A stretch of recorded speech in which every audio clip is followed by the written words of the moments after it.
ठाणे जिल्ह्यातील भिवंडीच्या गंगारामवाडी परिसरात गुरुवारी रात्री 11:30 वाजण्याच्या सुमारास 4 मजली कोहिनूर अपार्टमेंटच्या बी विंगचा काही भाग अचानक कोसळला। या भीषण दुर्घटनेत आतापर्यंत 9 जणांचा मृत्यू झाला असून अनेक जण जखमी झालेत। तसंच ढिगाऱ्याखाली आणखीन काही नागरिक अडकल्याची भीती व्यक्त करण्यात येत असून त्यांचा शोध घेण्यासाठी एनडीआरएफ, एसडीआरएफ, अग्निशमन दल आणि स्थानिक प्रशासनाकडून युद्धपातळीवर बचाव कार्य सुरू आहे। दुरुस्ती सुरू असतानाच दुर्घटना। पालिका अधिकाऱ्यांनी सांगितलं की कोहिनूर अपार्टमेंटमध्ये 48 खोल्या असून प्रत्येक मजल्यावर 12 खोल्या आहेत। ही इमारत त्यापूर्वीच धोकादायक घोषित करण्यात आली होती।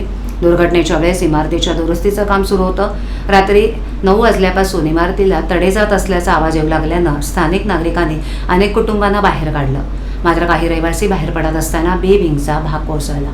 मोठा आवाज ऐकताच जीव वाचवण्यासाठी उड्या मारण्यात आल्या। दुर्घटनेतून बचावलेले अभयकुमार यादव यांनी सांगितलं की रात्री जेवण झाल्यानंतर ते कुटुंबासह खोलीत होते।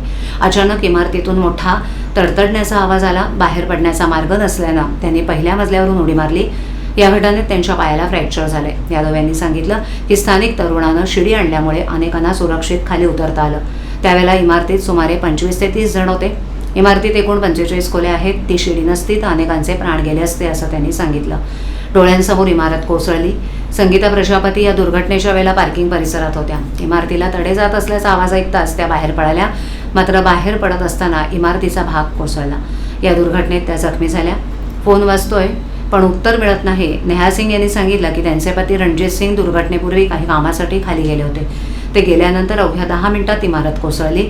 त्यांचा मोबाईल अजूनही वाजतोय पण ते फोन उचलत नाहीत असं त्या भावूक होत म्हणाल्या। एनडीआरएफकडून युद्धपातळीवर बचाव मोहीम, घटनास्थळी एनडीआरएफ, एसडीआरएफ, अग्निशमन दल, ठाणे आपत्ती प्रतिसाद पथक आणि स्थानिक प्रशासनाकडून बचाव कार्य सुरू आहे। श्वान पथक, 4 अग्निशमन बंब, 2 रुग्णवाहिका आणि जड यंत्रसामुग्रीच्या मदतीनं ढिगारा हटवण्याचं काम सुरू आहे।